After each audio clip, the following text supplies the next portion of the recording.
Viewers, টলিউডের জনপ্রিয় তারকা জুটি দেব ও রুক্মিণী। ৪২ বছর বয়সী দেব কি কারণে সিঙ্গেল লাইফ কাটাচ্ছেন এ নিয়ে ভক্ত অনুসারীদের কৌতূহলের শেষ নেই। তবে সম্প্রতি এক সংবাদ মাধ্যমকে দেয়া সাক্ষাৎকারে দেবকে প্রশ্ন করা হয়। সেখানে তিনি জানান, কোনো খান হতে চাই না, দেব হয়েই আমি বেশ ভালো আছি। যেখানে আছি, যার সঙ্গে আছি, বেশ ভালোই আছি। তবে এই নয় যে আমি সিঙ্গেল ব্যাচেলর লাইফ লিড করব। তার এমন মন্তব্যই জানিয়ে দিচ্ছে বিয়ের প্ল্যানের ইশারা। সো ভিউয়ার্স, এবার দেখে নেব আজকের শোবিজ লিড স্টোরি। আজ বলবে হঠাৎ কেউ এসে হেসে আলতো চোখে চোখে।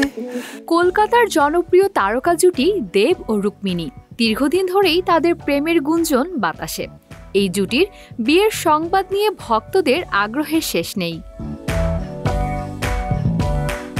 সম্প্রতি এক সংবাদ মাধ্যমকে দেয়া সাক্ষাৎকারে দেবকে প্রশ্ন করা হয়, তিনি কি টলিউডের সালমান খান? ভাইজানের মতো তিনিও কি সারা জীবন একাই জীবন কাটাবেন বলে মনে করছেন? এদিকে এই প্রশ্নের উত্তরে দেব বলেন, আমি কোনো খান হতে চাই না, দেব হয়েই আমি বেশ ভালোই আছি। যেখানে আছি, যার সঙ্গে বেশ ভালোই আছি। তবে এই নয় যে আমি সিঙ্গেল ব্যাচেলর লাইফ লিড করব। রুক্মিণীকে বিয়ে করার প্রসঙ্গে বলেন, বিয়ে হলো ভাগ্যের ব্যাপার। তবে এই নয় যে আমি বিয়ে করতে চাই না, অবশ্যই করব। একটা প্ল্যান চলছে, খুব শীঘ্রই সবাই জানতে পারবে।